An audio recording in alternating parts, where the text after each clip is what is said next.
Sometimes even good people can make a mistake. And when it happens, it's one of the most intense and emotional experiences of your life. It could be a DUI, or maybe you were in the wrong place with the wrong people at the wrong time. Or perhaps you just did something stupid at the spur of the moment without even thinking, and now you're in trouble with the law.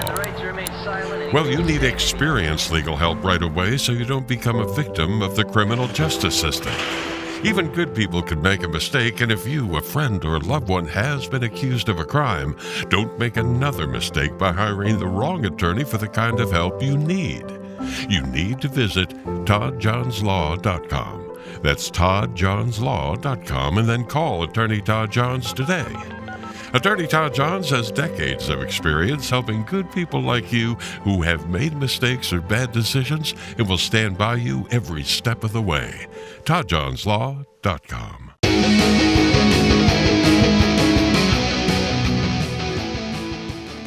All right, hello and welcome to That's Enough Out of You. I am your host, Mr. Bill Rader, and joining me, my co-host, fresh from his trip to New York, Sean Kane. Sean, what's going on?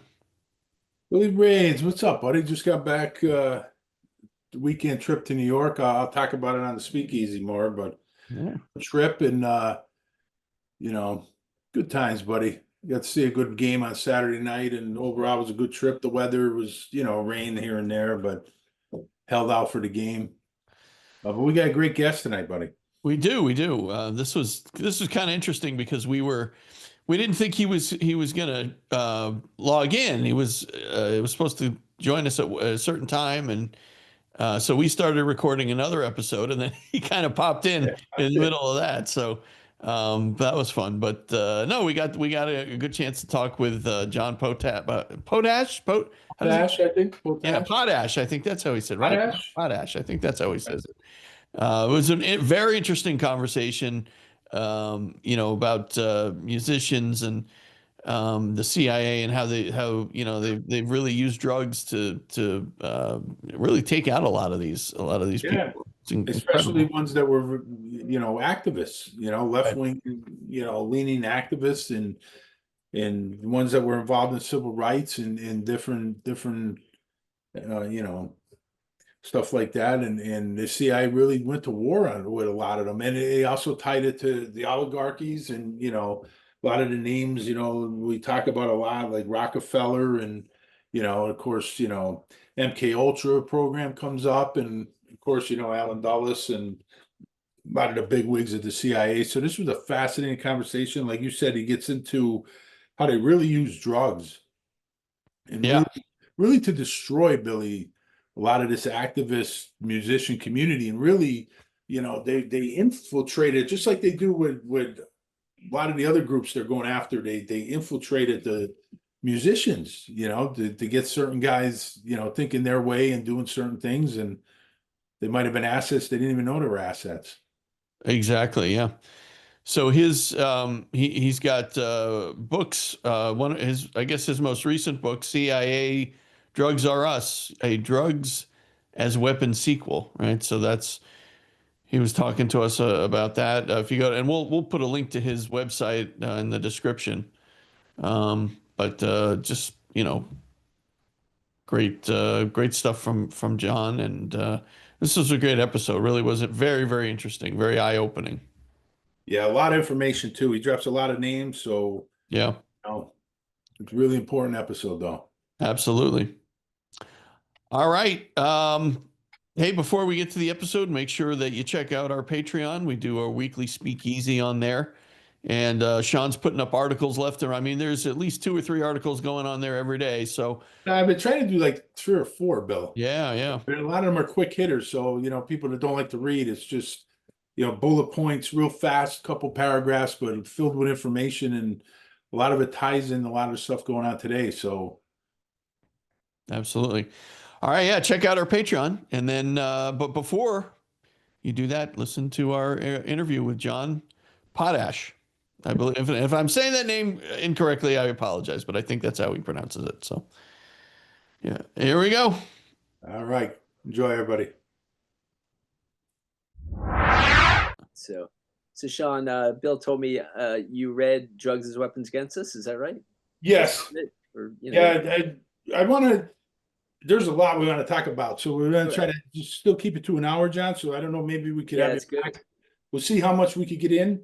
Sure. I kind of want to start. I want to talk all about that, and then I want to talk about the war, CIA's war on musician activists. Sure. Get into that. I really want to get into Tupac too. Sure. So we'll see how much we could get. No problem. Maybe we'll start at the beginning with the oligarchs, the families and stuff, and just kind of explain that and MKUltra, and then sounds good. We'll go from there, buddy. We're starting, Sean. We're still recording, so great. Oh, so, all right. Yeah. So basically, in my book and in my first film, Drugs as Weapons Against Us, I outlined how the American oligarchs rose up on opium, opium shipping money. And then we're talking about the Perkins family and the family that started Yale University, and the families that started basically a number of the Ivy League colleges made their initial wealth from opium shipping. The Lowe's have Low Library at Columbia University, and Bill Bradley, who wrote some books that were made into films by Clint Eastwood, and is a award-winning author, wrote a book called The Imperial Cruise, which outlines a number of these different families. He's given public talks about, like at the Atlanta History Museum, where I show him giving talks about how each of these families that were the biggest contributors to these Ivy League colleges basically were making huge amounts of money off of opium trafficking, and they were doing it with the British East India Company. And so that's basically the start of it all, with how the American oligarchs got a huge amount of wealth from opium. And the Pierponts were of J. Pierpont Morgan fame, John Pierpont Morgan fame, I'm sorry. And the J.P. Morgan family, of course, with the Rockefellers, J.P. Morgan Chase, Rockefeller started Chase Bank, have the biggest bank in the world. And, that's, I show, of course, is no coincidence. And so this is some of where that all came from. Now, the first, my book's called Drugs as Weapons Against Us, and the weapons part relates to the opium wars, the first biggest war for the opium crops and for opium shipping. And that started in China in the mid 1800s. There's two major opium wars, and they basically forced China to not make opium illegal, and forced them to accept the opium trade. And the British, with American oligarchs supporting them, waged those wars, won those wars, subjected China to the biggest addictions, epidemic they've ever seen. For years, they were controlled for centuries until the Chinese Revolution, and that kicked out all the opium, dealers that were backed, and the opium puppet leaders that were backed by Western countries. And so that's some of how that all started. Now, those same families then got into the cocaine trade, and that was in the start of the early 1900s. And some of these top banana, they call them banana republics, down in the Central American and South American areas, because they were banana companies that were making money off of bananas, but really they were making the most money off the cocaine trafficking. And that goes into some of what I get into when the oligarch families that were particularly prejudiced had started the eugenics movement in the early 1900s. And the early 1900s, that eugenics movement was basically thought that everyone who wasn't wealthy white Anglo-Saxon Protestant were potentially inferior, genetically inferior. People of color, they called 90% inferior. Jews, it was about 60% inferior. Irish Catholic were about 35-40% inferior. That's their numbers. That's what they said. This is covered by a man named Edwin Black, who wrote a book called War Against the Weak, which has been translated into a dozen different languages around the world. But he documented all of that in that incredibly well-written text, and showed how that led up to World War II with the Nazis, because they put a huge amount of money into Germany when Germany was so in horrible shape after World War I, losing World War I. And so they put money into what became the rise of the Nazis and the rise of the eugenics movement in Germany. And that, then now the Nazis, of course, gave eugenics a bad name. Of course, it should have had a bad name already because it was ridiculous pseudoscience that was just paid for. They paid for professors in different colleges around the country up to the 1930s around this eugenics movement. They literally killed what they call defective babies. They sterilized people around the country. It was incredibly ugly, movement.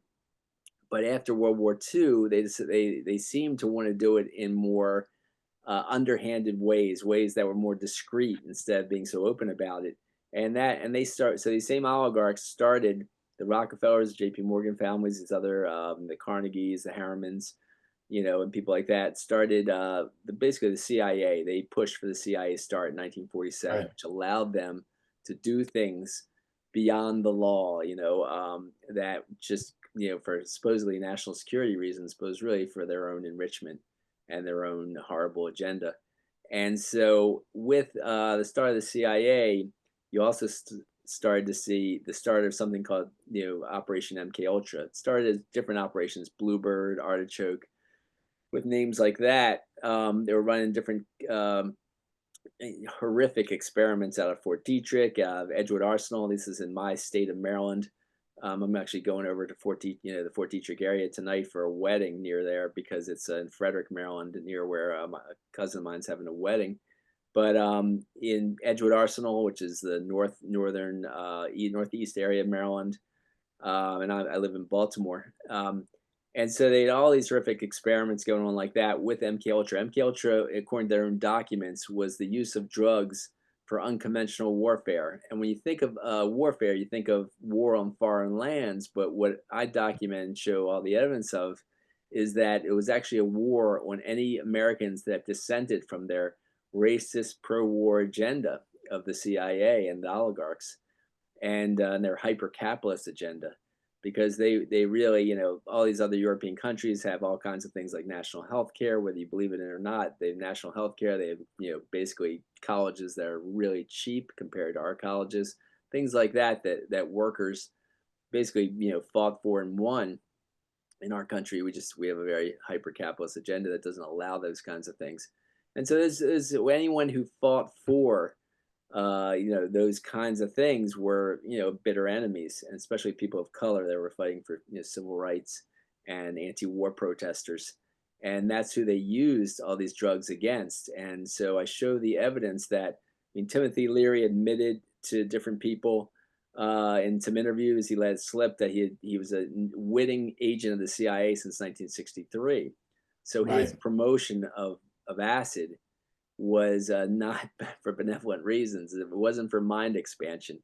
Right. I hate to, generalize, but if you've ever seen a long-term deadhead, for example, they don't look great. I'm sorry to say, when they've been traveling and touring with the dead and taking lots of Sure. acid, it is Sure. not mind expanding. It is hurting our minds, and they knew Sure. that. But you can, they can package feces, and make it sound great and mind expanding. They could do, when they have loads of, with Operation Mockingbird, where they basically have media assets, and they bought out so much of the media, and I have chapters in each of my books on the media and how they bought out so much of the media.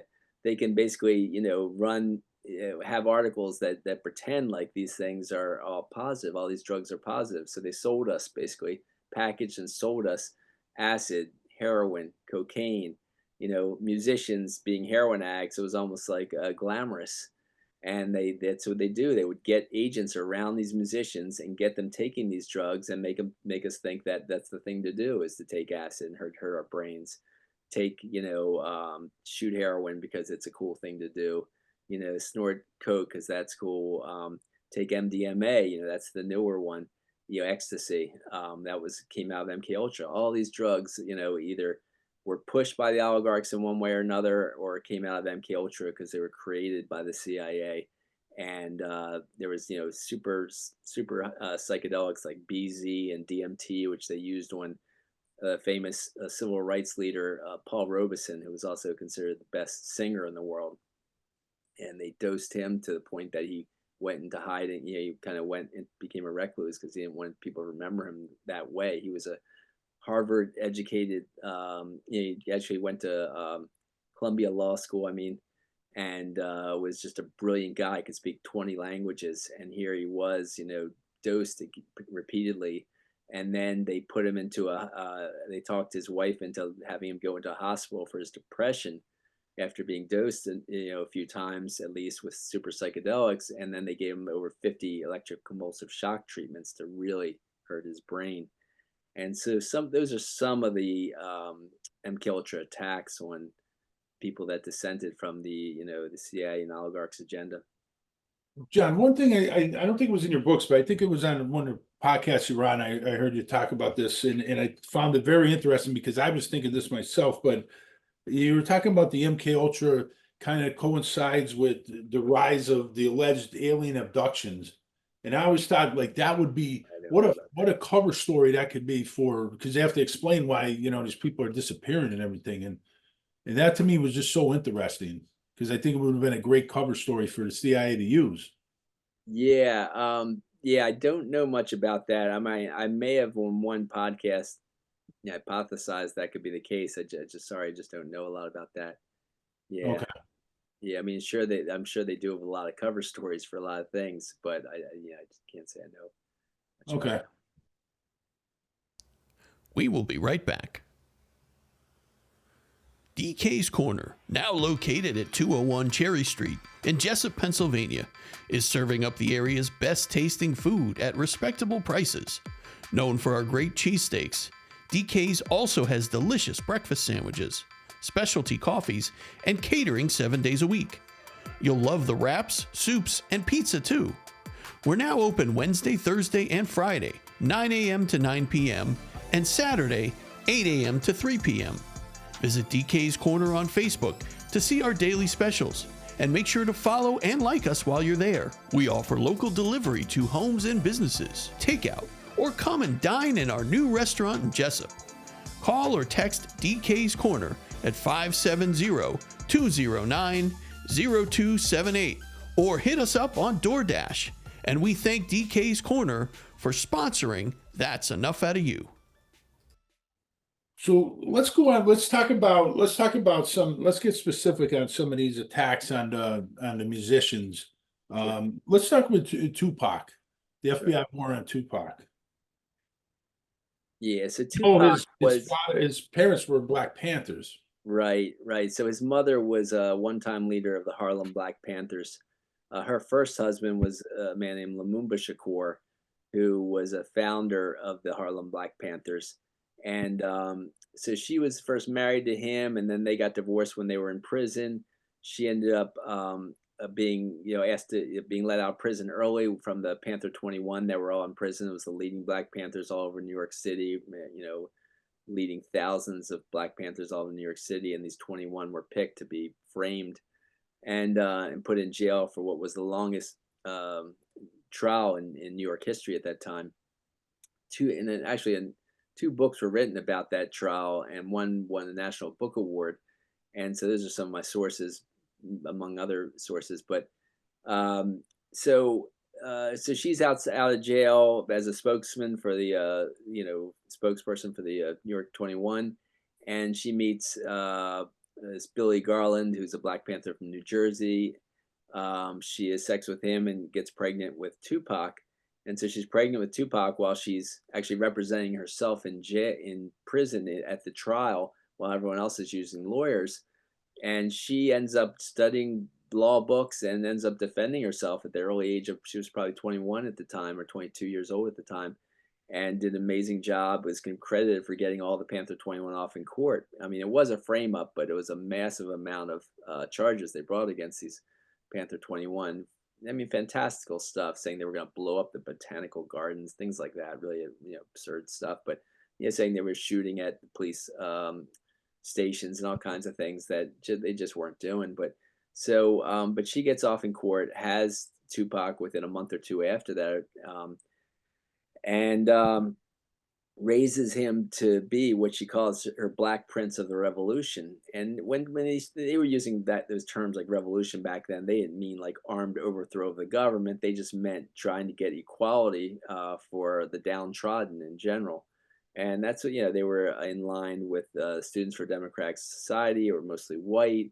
They were in line with the Puerto Rican group, the Young Lords, who were trained Lords, by yeah. the leaders of the Black Panthers. There's just a bunch of groups that were both for civil rights and anti-war that were working together. And the only reason they said things like "off a pig" was just as scare tactics and using the guns to stop the police brutality, which was rampant, against the Black communities back then. We think it's bad now. Of course, it was particularly bad back then. And so people like Bobby Seale and Huey Newton, who founded New York, the National Black Panthers, were Right. victims of beatings by police when they were younger. And, they met in college, and Huey Newton had taken law classes and decided on this tactic. But so just with Tupac, he rose up in that kind of family. His stepfather was Mutulu Shakur, who was an adopted brother of Lumumba Shakur, who Afeni Shakur moved in with, and they became romantic partners. And so Mutulu Shakur was also a Black liberation leader of a different Black formation, but that was similar, and then kind of cahoots with basically the Black Panthers, but it was a different national group, and it was called the Republic of New Africa at that time. But I'm sorry that so Mutulu's group was working in similar projects, and Mutulu was studied acupuncture. And he studied acupuncture and got a degree in acupuncture to use it, though. He used it in a way that had never been used before in the United States, which was to solve addiction. So he used needles in the ear to detox people extra fast from cocaine and heroin and other things. And I actually got trained in Mutulu's original place, Lincoln Detox, where he founded that use of acupuncture. And he was having great success. And Tupac was actually going there. Now they were also teaching radical politics while helping addicts, get into recovery. And so, but that Tupac learned from that. He grew up as just going to meetings because he was just sitting in the back listening. So he was just his mother would punish him by saying you have to read the New York Times from cover to cover. And so he grew up just a super intellectual and a real, radical politically. He only hid that behind, he ended up hiding that and deciding to take a tactic of hiding that behind this thug persona at some point. Because they Right. decided to do what Malcolm X had talked about, which was to try to radicalize gangs and people of that nature that might be just want to try to change things too, but we're already kind of organized in a different way, and try to get them to stop dealing drugs, stop hurting the community, but instead turn on to activism. And so Tupac pretended to be this thug, but he went to the Baltimore School for the Arts here, where in my city, and I talked to people who knew him there at one point. But he was considered the smartest kid in the grade. He elected to represent the grade at citywide forums, and he was a great actor and obviously a great singer. But but then he moved out to Oakland to be in his godfather Geronimo Pratt's house. And Geronimo Pratt was one time leader of the Los Angeles Black Panthers, who was imprisoned on a frame up, and that came out eventually, and he was freed and won a settlement with the FBI and the police on that frame up. But he was over there when he was taken to Oakland the senior year of he was supposed to finish at the Baltimore School for the Arts. He basically turned and started getting into rapping, but at the same time he was elected the national chairman of the New African Panthers, which was a young adult group trying to replicate the Black Panthers, but using different tactics. So he was already a national Black leader before he became a rapper. Okay.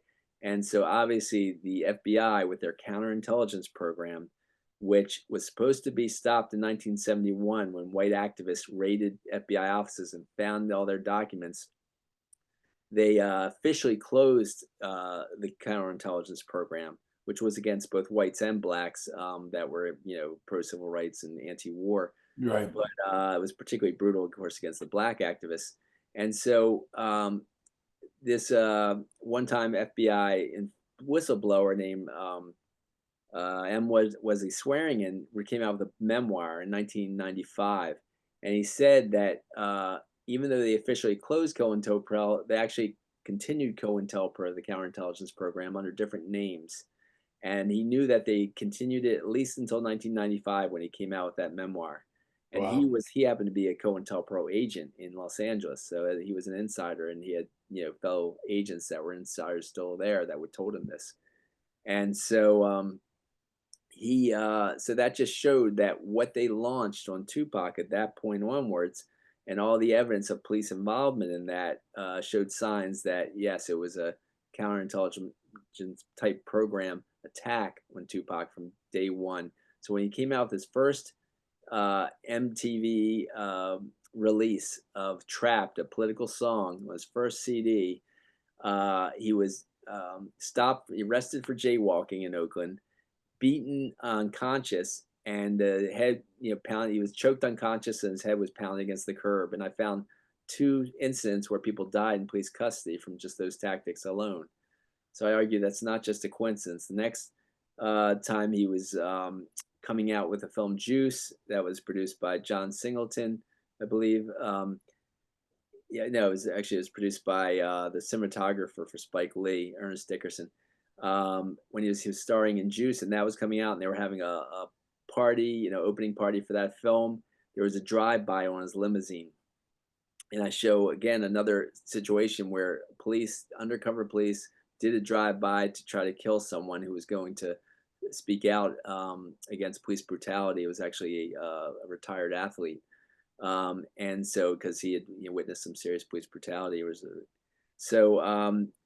again, I just showed it's no coincidence. Then there was third attack. There's a number of attacks. Third attack, he's the honorary guest, the Marin Festival, 50th anniversary Marin Festival, and police. Some strangers try to punch him, pull out a gun, and try to shoot at him. And police are surrounding that festival. They're all there watching and do nothing.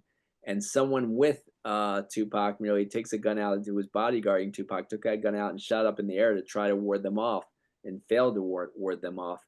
And they chased him. Tupac smartly just ran under a police car in order to protect himself, because these people had created this mob frenzy against Tupac, pretending like it started explaining how they can do that. The FBI, this one guy who was head of that area where this all happened in San Francisco, was a specialist in psychological manipulation of mobs, and he got they basically got the area in a frenzy against Tupac, as if he had been created some violent scene. And so that was just the first 3 attempts on his life. Then there was a situation in Atlanta where supposedly off-duty police officers smashed his car window, according to eyewitnesses, shot him, and he just merely ran out the car, back of the car, grabbed the security guard's gun, shot back in self-defense, and hit them in the butt and the legs as they were, walking away, because a bunch of bodyguards came out of cars with their guns drawn to defend Tupac.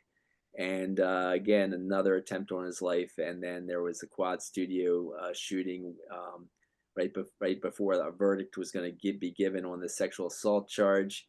And in that case, they shot him twice and put him down the ground. It was an alleged mugging in the most well-lit place in the world at night, which was Times Square, and alleged mugging in a Quad recording studio. And they shot him twice and put him on the ground, then shot him in his head twice. And the bullet, I believe, maybe it was once, maybe it was twice, but the bullet actually, I have the doctor's affidavit. The bullet went through the back of his skull, went out the front of his skull, and barely missed his brain. Wow. So it was just a miraculous that he actually survived that. He was shot, he was shot actually 4 or 5 times. So it was 2 bullets, I believe, to the skull that missed his brain miraculously. Either way, Wow. It was just shocking that he survived that. So this is all before his actual murder, in Las crazy. Vegas. Yeah. Right. And the murder in Las Vegas, you have loads of possible witnesses, and they wouldn't arrest. And Kathy Scott, an award-winning Las Vegas Sun reporter, said in any normal case they would, and they said this was the biggest murder case in Las Vegas history. In any normal case, you arrest the people, you detain them, you detain all possible witnesses, and they didn't do that. And one of Tupac's backup singers said that he thinks he could identify the shooter, and they wouldn't detain him, they wouldn't talk to him, and then he's killed the night of the next Mike Tyson fight. This happened during the Mike Tyson fight. The next Mike Tyson fight, surprise, surprise, the top witness of Tupac's murder is shot himself and killed. And that guy was a real radical himself. His father was the Bronx leader of the Bronx Black Panthers. And so they worried that he would become another Tupac because he had Hollywood good looks and was a great rapper himself. And his father was, a radical Black Panther leader too. So it's just really, really, horrible all that happened to him. But that's basically it. But Tupac, now Tupac's the biggest, most obvious of the four I cover. I also covered Jimi Hendrix, John Lennon, Kurt Cobain, but they're all had anti-war sentiments, pro-civil rights, and were the most influential, arguably four of the most influential musicians of the last however many decades, Before we get to them, John, I just want to talk a little bit more. So you talked about Tupac took on this gangster persona, and a lot of it was, to get in with the blood and the Crips and make peace with those gangs and everything. And he did. He was successful at getting some gang peace truce picnics, they call them, and getting the Bloods and Crips to call peace truces throughout Los Angeles and throughout California and then throughout the country with the help of his Black Panther extended family and the Young Lords who created a peace truce, who radicalized the Latin Kings, the largest Latino gang in New York. And I talked to King Tone of the head of the Latin Kings in New York at one point, and he had become politicized by a guy named Vincent Panama Alba, who I also interviewed when I was living in New York City, who was the young lord who helped politicize him. Yeah. And you also talked about how this whole East Coast, West Coast, rap war was kind of invented by U.S. intelligence. And can you talk to me about Death Row Records, which you say was a Intel front group? Yeah, so this comes from the whistleblower Russell Poole, whose father was a police officer. He was a police detective who was a homicide detective who got many promotions, great cop and an honest cop, and in Los Angeles. And he blew the whistle when what he found, he got himself investigating Biggie Smalls' murder because of something connected that he ran across. And in investigating that, he found that there was dozens of his fellow police officers at all levels of Death Row Records. And he asked them, what are they doing there? And this is in the book Labyrinth by veteran reporter Randall Sullivan. Now, veteran reporters, they can basically lose their careers if they say too much, but he does have great evidence in there that, he said, he basically asked his superiors, what are they doing there? And he says, his superior said, well, you can call them troubleshooters or covert agents. And so obviously, they had other motives besides just running a record company. And so these dozens of police officers at all levels of Death Row Records. And what he came out with, what Russell Poole found, was that they were drug trafficking, they were gun running, they had an agenda to kill Tupac, and then Russell Poole said to kill Biggie as collateral damage to make it look like their murder of Tupac was an East Coast West Coast war and not they're targeting Tupac for what he was doing. And they also tried to end the Bloods versus Crips gang peace truce. And they were successful for about 7 days while Tupac was in the hospital. But when Tupac died, enough activists convinced the Bloods and Crips that it wasn't, basically Biggie and Puffy and Bad Boy that killed Tupac. It was, someone else. It was something else going on there.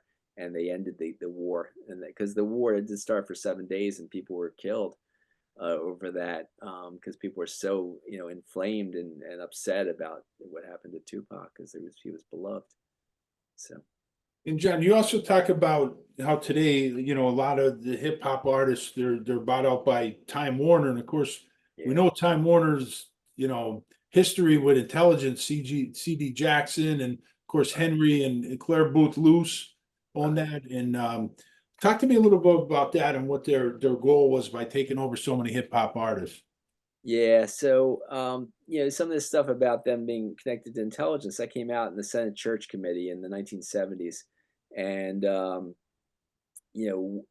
Carl Bernstein was the more serious political journalist of Woodward and Bernstein. Woodward had might have had a little bit of a different agenda, but so Carl Bernstein came out with a seminal article on what was happening in the church, Senate Church Committee's findings about the press, and that was what at least 200 members were of the journalism, including the top owners of the top media companies, were working hand in hand with the CIA.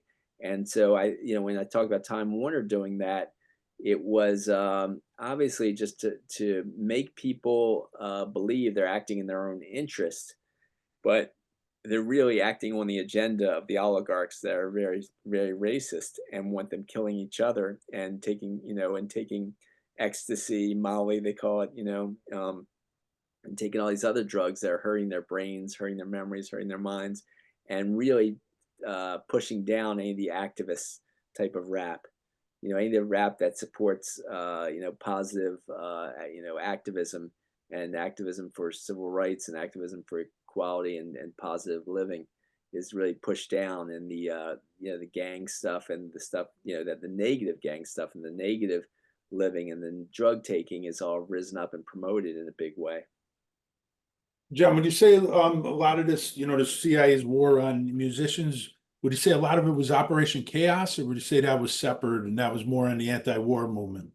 Well, it's MKUltra was probably the biggest umbrella, had 149 sub projects, but Chaos, yes, was another one, was another CIA project. There was a few of them, some of the names leave me right now, but yeah, they both, like when Geronimo Pratt got his CIA file, he found that Chaos and MKUltra were both involved with the FBI's counterintelligence program and targeting him. I said he was Right. the LA Black Panther leader, and so yeah, it's a number of different projects.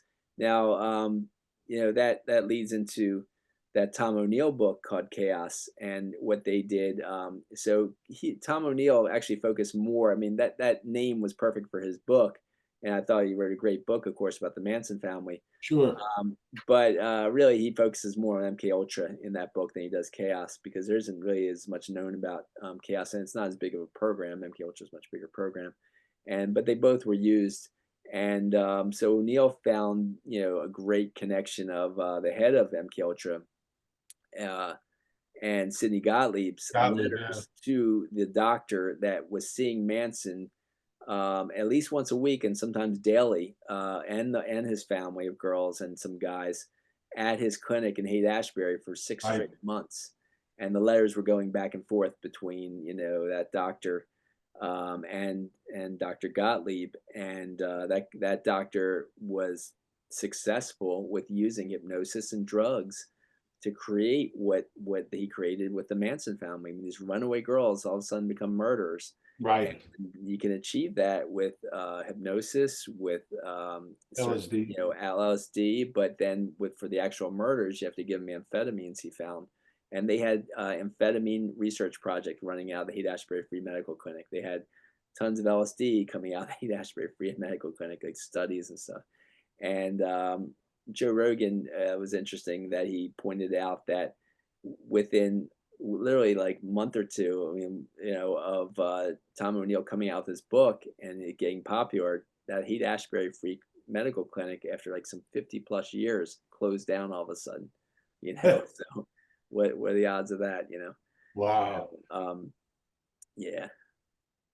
I got a couple other musicians I want to talk about. Bill, do you have any? Well, I mean, there's so many, John. There's, I mean, Sure. For, that era, the late 60s, early 70s, there were so many that died of drugs, drugs and alcohol. And then, even the period of the early 90s, the whole Seattle scene, there were so many of them that, that we've lost. Does the CIA target, these specific groups? Like, what have you found in your research? Because it seems like when one dies, it's almost like a domino effect, then.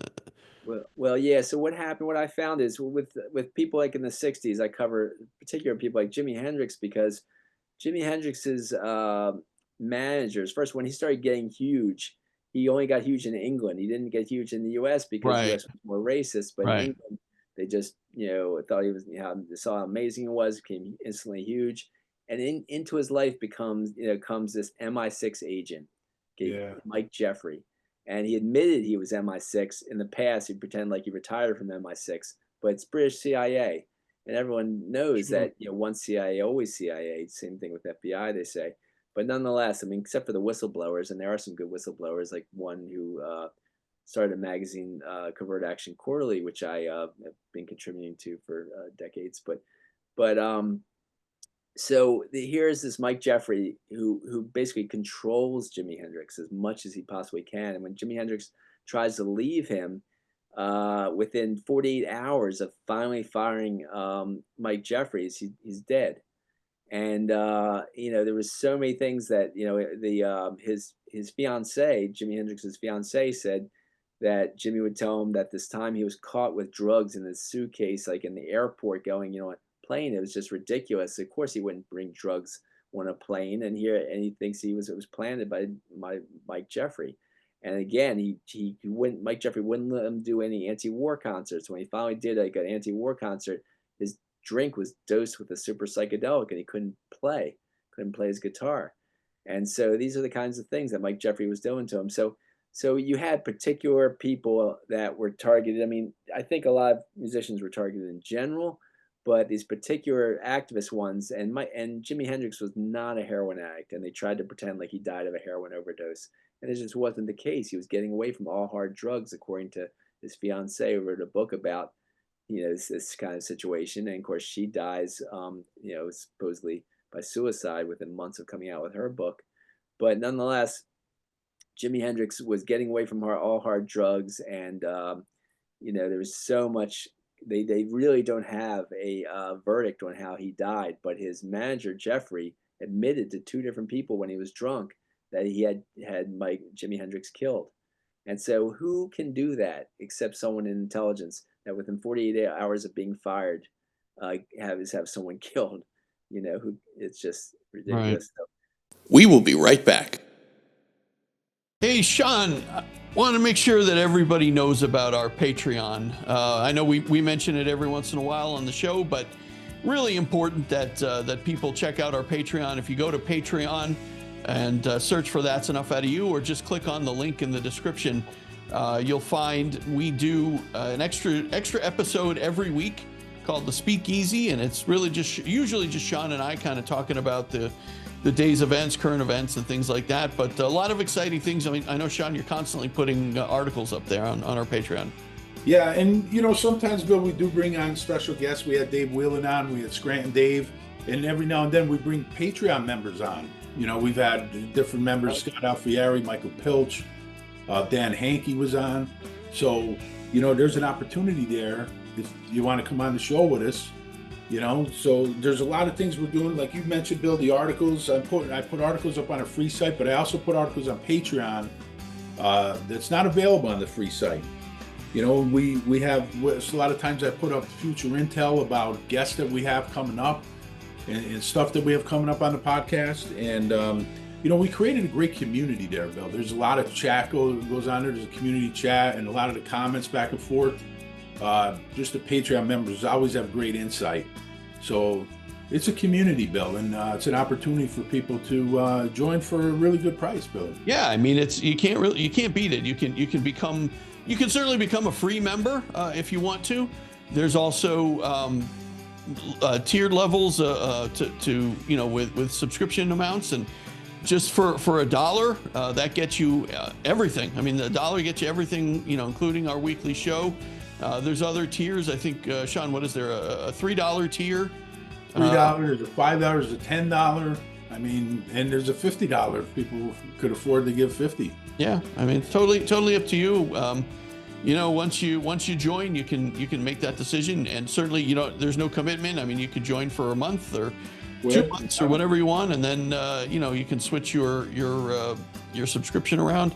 Totally up to you. I mean, that's people love Patreon for that reason. It really is. It makes it easy. It's kind of however you want to do it, however you want to join.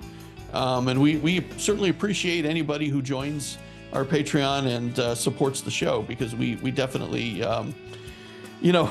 Sean, we're not getting rich off of this podcast, that's for sure. But we definitely, appreciate any support that we get from our listeners. And, we also have our merchandise store. If people want to check out, we have the shirt that I have on now. We have mugs up there. We have cups, hats, anything you can do to help the podcast grow. We also have a bookshop up there, Bill, where all the authors that we have on our podcast, we have their books up. And it supports local bookstores, Bill. The money goes to local bookstores, a little bit to us, and then to the publisher and to the author. So it's a real good opportunity instead of buying Amazon and making supporting billionaires. Right, sure. There's an opportunity. And as far as Patreon, one last thing, Bill, if you want to join as a free member, we do put some stuff up there for the free members, and then if you like it and you want to upgrade, you can do that. Absolutely.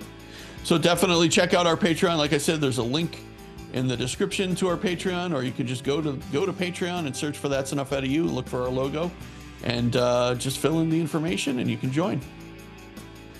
All right. That's it, Sean. We appreciate all of our Patreon members, and we hope that you guys will consider checking it out if you haven't joined. Thank you. Anyway, but with the Seattle scene, what was found, if you read books like Everyone Loves Our Town, and like an oral history of the Seattle scene, and do as much, of course, research as I've done on the Seattle scene, what you find is there was a little bit of heroin in that Seattle scene. It wasn't, of course, there was an issue there, but nothing like it became when Courtney Love came in. Courtney Love basically copied what was done in the 1960s when the assistant director of MKULtra, Sidney Gottlieb, was the director. Assistant director was Robert Lashbrook. And A.E. Hotchner, the editor for Ernest Hemingway, is a great writer himself. He wrote a book called Blown Away, Oral History of the Rolling Stones in the 60s. And in that book, he said Robert Lashbrook went over to London in 1965, brought tons of acid, tons of agents, and loads of money, and paid these agents to get acid in as many musicians' hands as possible. Was he just doing it out of love and mind expansion? He was doing it to mess with their heads. And that's why John Lennon's first hit of acid and George Harrison came from George Harrison's dentist dosing them, I argue. And that's why in 1967, holdout Mick Jagger, who wouldn't touch acid, was finally talked into taking acid in 1967. As soon as he takes his first hit of acid in a tea, the acid king guy who gave it to him, he walks away scot-free. The police come and arrest Mick Jagger immediately, and Keith Richards and all in that situation. But this guy who came in, they call the Acid King, was found. The Daily Mail, the national daily paper in London, said that it's very well respected paper, said that this guy was actually MI5, which is British FBI, and part of the FBI when he was working for both of them when he gave Mick Jagger that acid. So this is just the way U.S. intelligence works with each other. Intelligence works with each other in Britain and the United States and other countries. And that's some of how that occurred. But in the Seattle scene, so here you got Courtney Love. When she's 17 years old, she goes to visit her father, who I talked to, her biological father, Hank Harrison.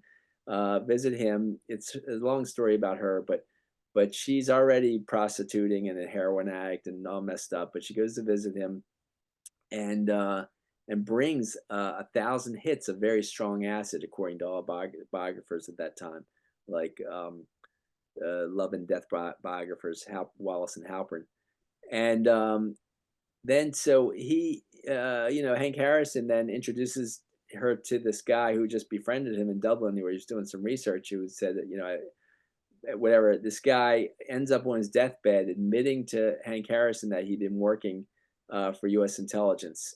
He says, I wasn't a spy per se, but I had to report to the U.S. Embassy once a week and tell them what activities were going on, in Northern Ireland and all over, where the activist stuff was going on with the IRA and stuff. Right. And so he then, that man, Stephen O'Leary, takes Courtney Love with her 1,000 hits acid and goes to England, to the rising music scene there, Liverpool, where Adam Ant was, where Teardrop Explodes, and all kinds of different rising British bands that became popular in the US too. And she proceeds to distribute acid like candy, distributes other drugs like candy, almost breaks up the Pogues, one of the top Irish bands. Yeah. Big and by sleeping with the drummer, and it just is, creates havoc. And she does the same thing, and so she copies what Robert Lashbrook did in 1965 that way, and she does the same thing with tons of acid and other drugs, and pain pills and everything, in Portland, in all kinds of other cities. And she gets to Los Angeles, she marries the top punk rocker in Los Angeles, and continues to spread drugs like crazy in Los Angeles, like just has access to tons of drugs, spreads them around. And so, and he says he thought he was marrying this punk rock girl, and it turns out she was incredibly conservative, totally pro-war. Said she slept with generals in Alaska when she was younger, and they told her why war is good for us. And he was scared to death for his life. He said before he divorced her. But she had already been prostituting for the Japanese mafia. Okay. I mean, she was doing live sex shows. She said, she didn't say prostituting, but she admitted to doing live sex shows, like whatever, as if she was just a stripper. But, she even, one biographer got her letters from one of her boyfriends where she admitted she prostituted herself in Asia to get plane fare to get back to him or something.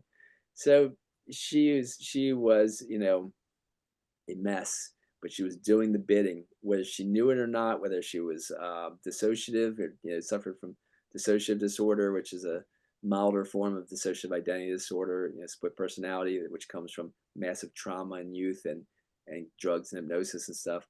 Whether she was that or she was just do anything for money, she was doing the bidding of U.S. intelligence when she brought tons of heroin constantly to the Seattle music scene, and people almost died from the heroin she gave them. That was happening left and right, and and people were dying all of a sudden in crazy ways. Like the top punk rock musician Mia Zapata, who was a descendant of the famous Zapatista family.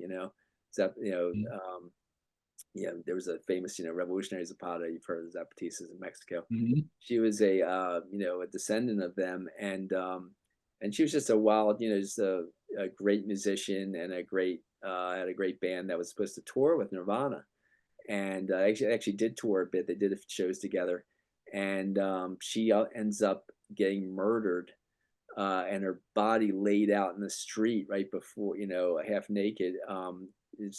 When she was going to just protest against the Pope's travels in the United States because of his anti-abortion stance and all.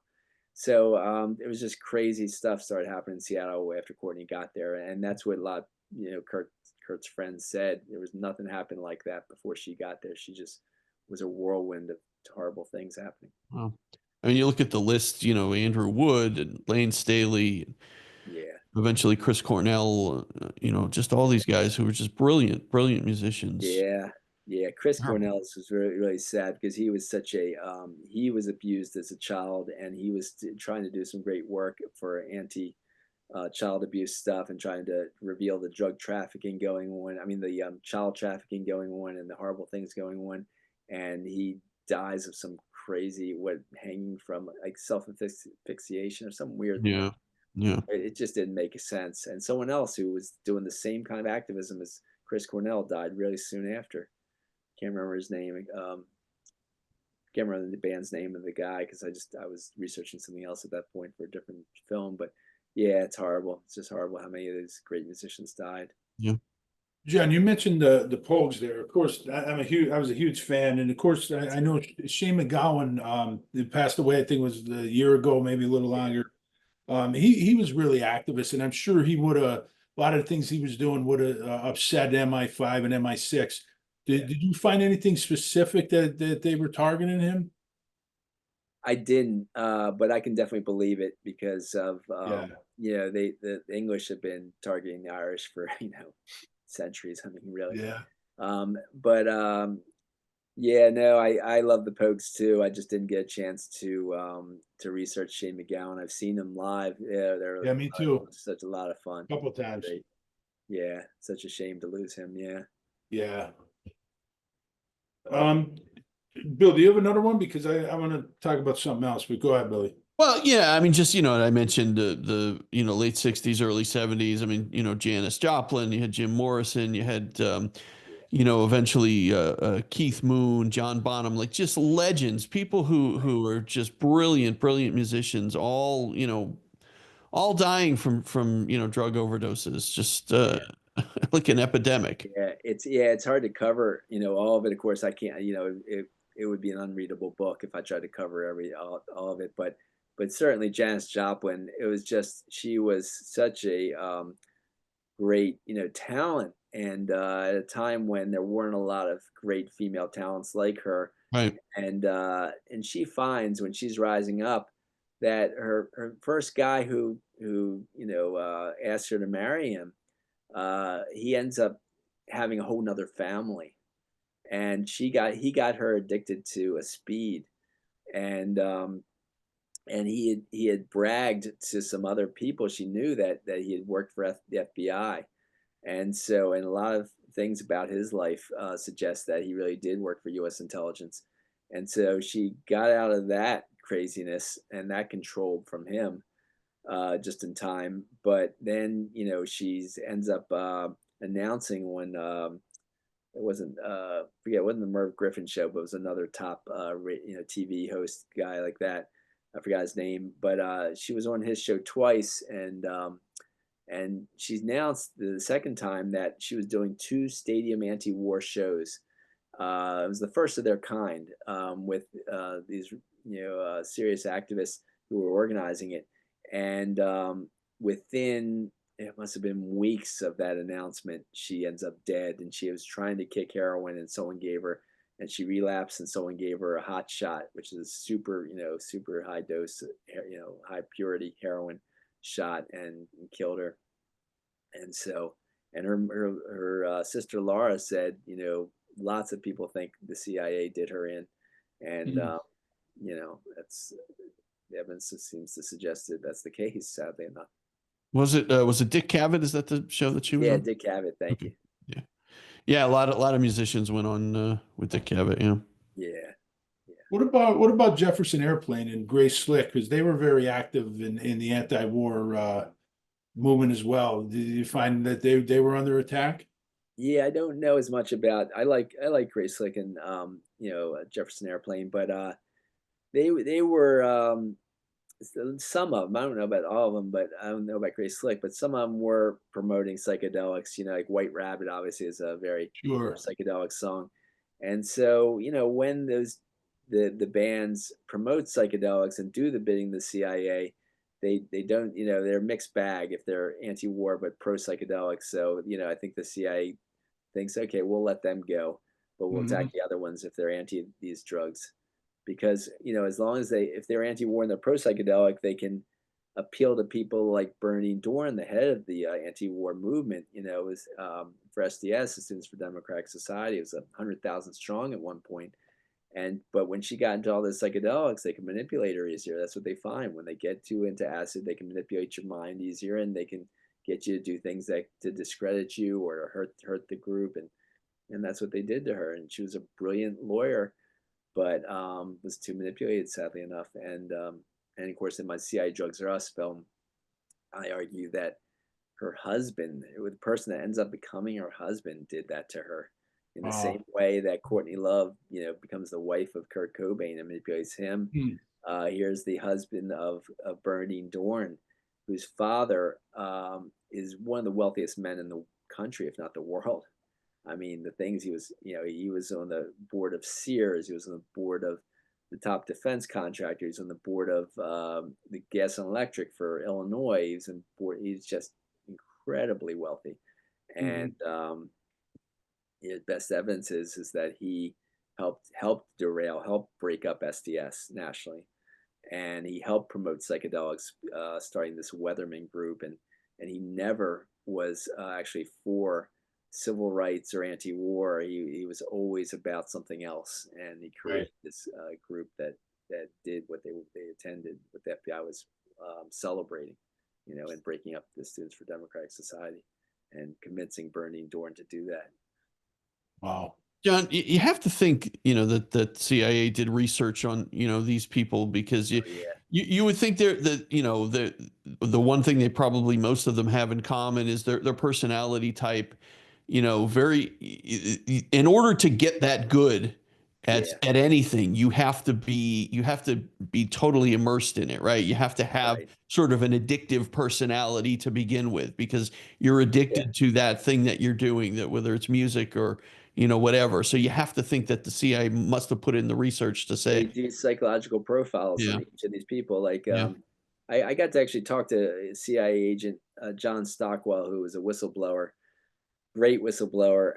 He visited Baltimore in, was it 1990, I believe, and I got to talk to him after a lecture he gave, and he blew a whistle when the CIA, flying drugs, the heroin out of Asia, out of Vietnam area into the United States, and um, and so he said in a film that they psychologically profiled like Huey Newton, the founder of the National Black Panthers, to see what his weakness could be, get him addicted, get him to develop a cocaine problem. They surrounded him with beautiful women when he came out of jail, and got him using different drugs like that, and developed that problem, and manipulated him the rest of his life in different ways, every way they could.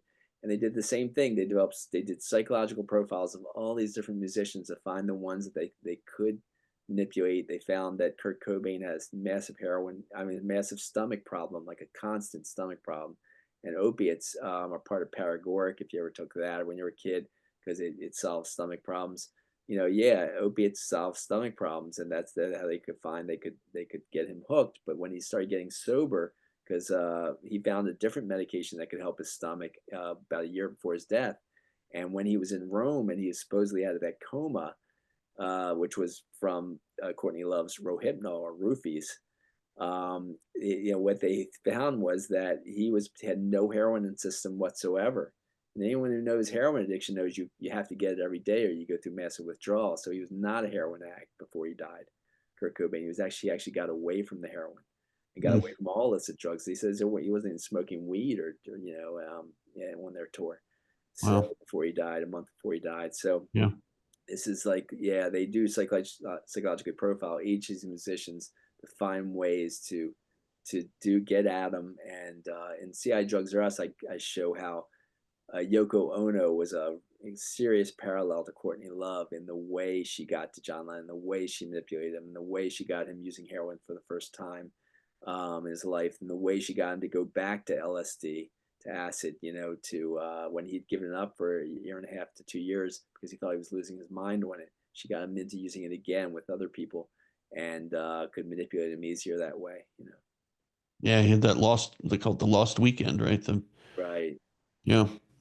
And Yeah. then, I remember hearing stories about Hendrix, where he would, he was so obsessed with the guitar, he would just stare at it for hours and hours, and he literally memorized every crack in his fretboard. And he knew what sound it was going to make, no matter what he did, what position he held in it. That's the type of personality that they Yeah. must have been preying on. Right, right. And but with him though, the fact that he could stay away from and get away from those harder drugs and not promote those things and actually say, you know, these don't help anyone, and and so he got away from the acid, he got away from the heroin, he got away from all that stuff. And the heroin he only tried once or twice in his life, and he didn't like it. But he actually, they did a bad profile of him, is what I'm trying to say, because when they had to kill him because he was breaking away from their manipulation, and he was Mm. already promoting the Black Panthers. He dedicated his last album to Black Panthers.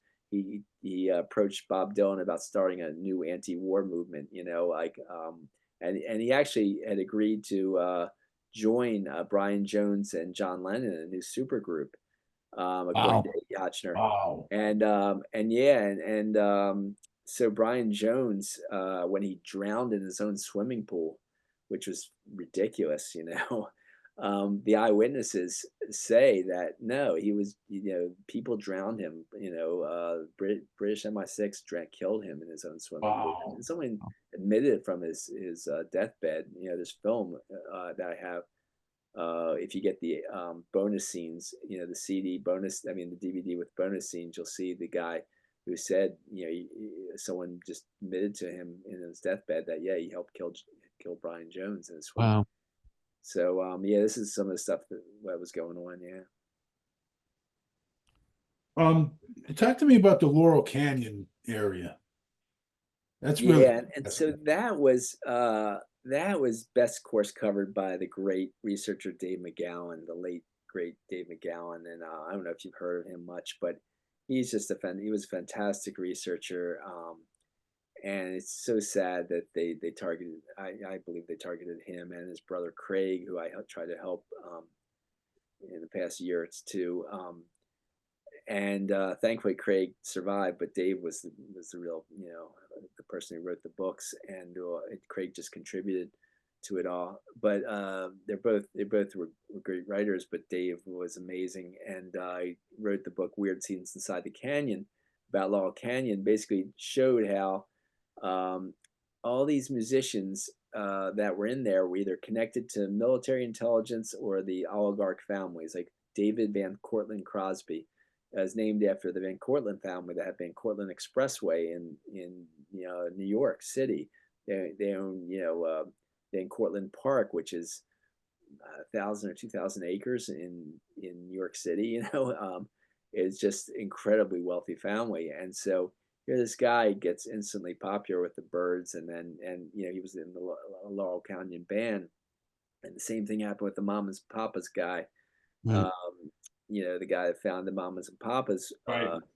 had married one of the descendants of one of the presidents, and so he was just a bizarre figure who founded the Mamas and the Papas, and his name is Papa John Phillips.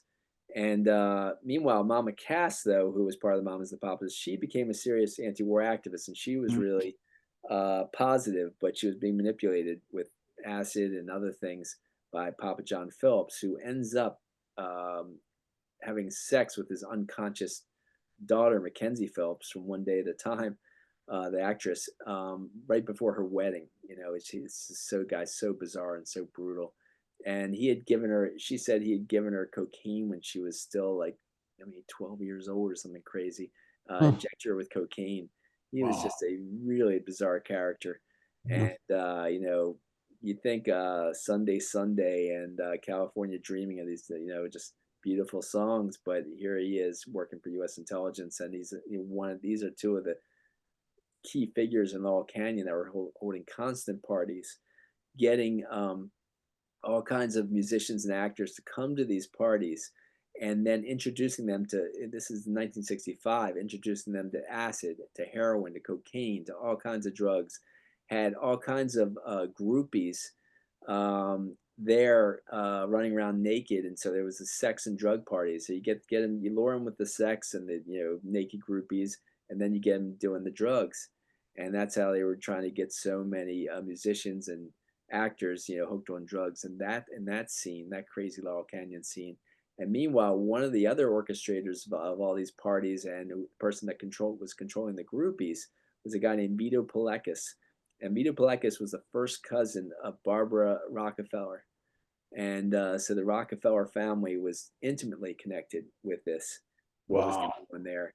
And meanwhile, the Rockefellers also funded MKUltra when Congress refused to keep giving money to MKUltra. And John F. Kennedy tried to close down MKUltra. And when he first came into office, he fired the CIA director, Alan Dulles, who was a lawyer for Rockefellers and JP Morgan interests. And they kept running it behind his back. When he found out about running behind his back, he tried to close it down, even where they were running it behind his back. And then, of course, he was assassinated. And so that's the way a lot of these things go, sadly enough. Jim Morrison was connected to Canyon too, right? Yeah. So Morrison's father was the admiral for the ship that involved in the Gulf of Tonkin incident. Okay. And so Morrison, to me, is a figure like Frank Zappa. Zappa's father was a scientist at Edgewood Arsenal, where MKUltra was making all kinds of these chemicals.